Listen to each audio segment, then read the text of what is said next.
Il y a aussi autre chose qu'on n'a pas cité depuis 1h20 et qui est totalement à l'esprit de Donald Trump et de beaucoup d'Américains et d'Américaines. Vendredi soir, il y a eu 3 millions de documents supplémentaires dans le cadre de l'affaire Epstein qui ont été publiés, dont certains documents qui ont commencé par être publiés et qui ont rapidement été supprimés par le département de la justice. Or, il y a plein de petits malins, et je dis ça sans mépris, qui ont fait des captures d'écran, et c'est extrêmement dommageable potentiellement pour Donald Trump. C'est pas la première fois qu'on aborde cette question. Alors, les précédents documents étaient graves, là c'est glauque, ce qui est révélé dans ces documents. Beaucoup d'Américains et d'Américaines ont ça à l'esprit, et quand on parle d'inonder la surface médiatique afin de faire oublier certains documents qui effectivement sont potentiellement très préjudiciables pour l'occupant de la Maison-Blanche, une opération militaire contre l'Iran qui pourrait recueillir un soutien, vu la dégueulasserie, si vous me permettez le terme, de ce régime, ça peut être un outil relativement efficace.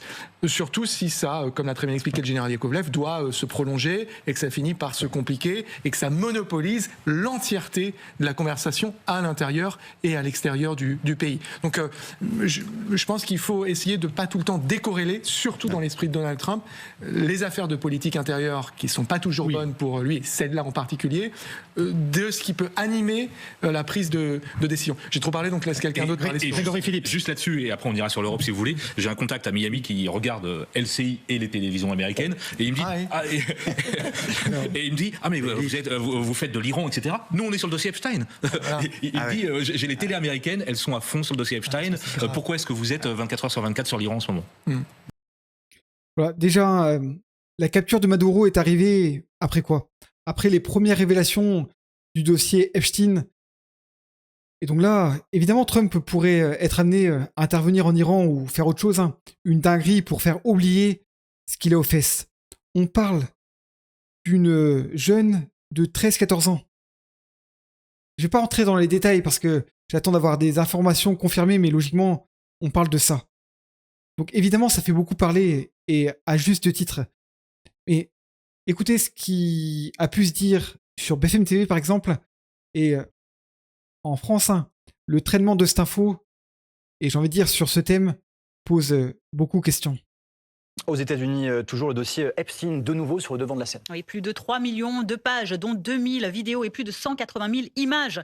De nouveaux documents publiés par le ministère américain de la Justice dans ce dossier explosif sur le Jeffrey Epstein et ses relations. Malgré de nombreux caviardages, de nouvelles personnalités sont exposées, comme les milliardaires américains Bill Gates et Elon Musk, ou encore le Britannique Richard Branson. De nouveaux présents, l'ex-prince Andrew qui aurait invité Jeffrey Epstein à Buckingham Palace en 2010, ou encore le président Donald Trump. Voilà, mais Jack Lang, on n'en parle pas dans le plus grand des calmes. Alors, Jack Lang, on le connaît, on sait ce qu'il a pu défendre dans le passé, on sait ce qu'a pu nous sortir aussi, les dingueries qu'a pu nous sortir son camarade Frédéric Mitterrand, qui à l'époque, je le rappelle, a été décoré de la Légion d'honneur.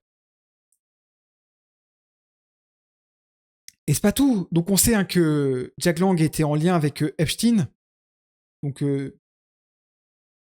a organisé un séjour au Maroc avec lui, à l'aise.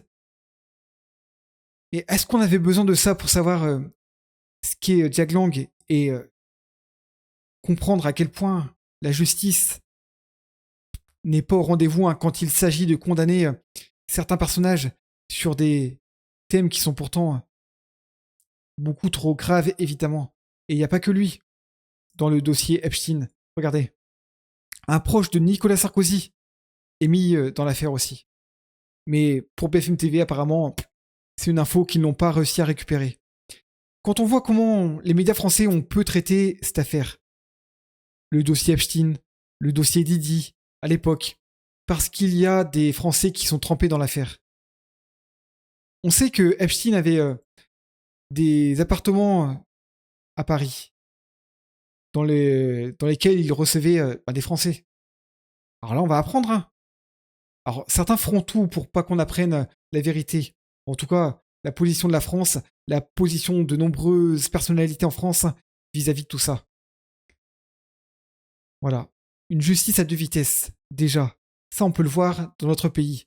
Mais le fait que les médias vont essayer d'invisibiliser la responsabilité de nombreux Français là-dedans, c'est profondément honteux. Est-ce qu'on peut attendre quelque chose de la part des journalistes en France?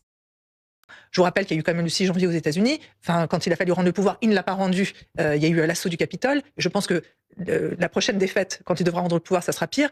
Il parle comme un fasciste, il agit comme un fasciste. Je veux dire, ce n'est pas un démocrate. Il n'est pas là pour amener la démocratie. Il a quand même été élu de façon démocratique. Tout à fait. Mais ses actions ne sont pas celles d'un démocrate. Et donc, ce n'est pas l'homme de la situation pour amener la démocratie en Iran. Et néanmoins, peut-être qu'il faut, entre guillemets, lui faire confiance. Je me fais toujours l'avocate de Donald Trump, mais il règle des conflits aussi. Peut-être qu'il va réussir à une transition démocratique au Venezuela. Peut-être qu'il va, peut-être, je ne sais pas, mais en tout cas, peut-être qu'il va. La vice-présidente qui l'a mis n'est pas une démocrate. Hein. En tout cas, il essaye. En tout cas, il secoue les cocotiers, si je puis dire, de la diplomatie. Peut-être que ça va finir par tomber. Peut-être qu'il va réussir à un deal entre l'Ukraine et la Russie. Peut-être aussi. En humiliant Volodymyr Zelensky. Il a accroché la photo de Poutine à la Maison Blanche. Je ne dis pas, mais en tout cas, effectivement, est-ce que la pression... On arrête de regarder Donald Trump avec nos lunettes de démocrate. Le meilleur livre qu'on a écrit sur Donald Trump, c'est L'heure des prédateurs de Giuliano d'Ampoli. Nous avons basculé dans un autre monde. Ce sont des hommes qui croient dans le langage de la force. Il a une admiration totale pour Poutine parce que c'est un homme fort.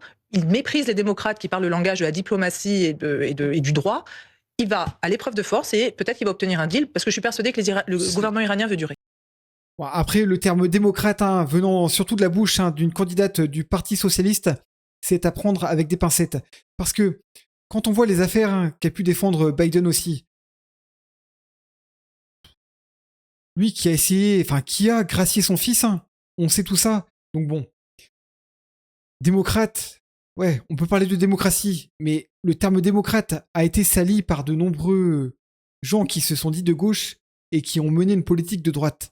Sur ces questions-là, sur des questions de géopolitique, sur des questions de social, sur des questions économiques. J'ai envie de dire que ce soit le PS, Kamala Harris aux US, ces gens-là sont des fraudes. Et ce qui ont amené des Donald Trump à briller ensuite. C'est dramatique. Bon. Trump est une catastrophe sur beaucoup de points. Et l'affaire Epstein va nous montrer à quel point ce mec-là est un odieux personnage, évidemment. Mais logiquement, on n'a même pas besoin de ça pour savoir ce que ce mec-là représente dans le pire. Enfin, là, on parle quand même d'une gamine. Mais Trump, c'est une cata sur tous les points. Il y a plus d'un an, il y a eu un débat sur le budget militaire français. Et à l'époque, M. Lecornu, qui était ministre de la Défense, disait « Mais non, mais 5% du PIB dans les dépenses militaires, ça n'a aucun sens. » Et M. Lecornu disait ça. Puis, 2 mois plus tard, Trump a dit « Si vous ne mettez pas 5% de votre PIB en dépenses militaires, ça va très mal se passer. » Puis après, M. Lecornu et M. Macron ont dit « D'accord, on va mettre 5% de notre PIB en dépenses militaires. » Il y a eu le conflit ukrainien, il y a eu des États européens comme le... M. Devigno, il y a un an. Il y a eu des États comme la Pologne. Ukrainien, il avait déjà commencé. La France est aux ordres de l'Amérique.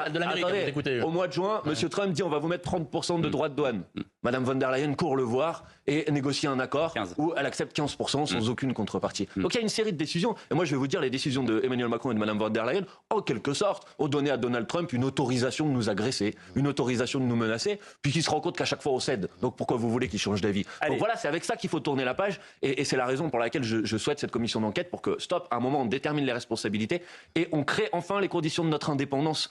On crée enfin les conditions de notre indépendance, parce qu'on ne peut pas être souverain si on n'est pas indépendant. Il y a plus d'un an... La position de la journaleuse qu'on a entendue juste avant, l'intervention de Bompard peut expliquer aussi sa position. Parce que la journaleuse qui est présente sur BFM TV, une chaîne du groupe de Rodolphe Saadé. Rodolphe Saadé qui est proche du pouvoir en place. Le pouvoir en place qui te défend toujours l'OTAN, malgré le fait que Trump piétine de nombreuses nations en essayant d'imposer ses règles pour retirer profit de sa domination. Donc lui qui chapeaute l'OTAN, lui qui va imposer 5% d'investissement de défense à différents pays qui s'approvisent auprès de qui en termes d'armement? Auprès des US. On se fait entuber. Et donc tu as des journaleux qui vont essayer par tous les moyens de te défendre. Certains qui te le vendent toujours comme un allié, Trump, malgré une sacrée période où on s'est fait entuber. Donc tu as des journaleux qui vont essayer de te défendre cet allié qui évidemment n'est pas un allié. Ça, je crois qu'on n'a plus besoin de grand chose pour le dire. On te défendre l'indéfendable parce que c'est les porte-paroles du pouvoir actuel qui bégayent de plus en plus aujourd'hui par rapport à une situation qu'ils ont produite. Parce que qui a été à plat ventre pendant des années face à Trump? Le pouvoir français, allemand, von der Leyen et compagnie. Donc on est dans l'embarras à cause d'eux. Ils utilisent ce qu'ils ont comme élément de propagande, hein, avec des journaleux, des médias qui vont essayer de minimiser leur responsabilité dans le fait qu'on se soit fait entuber.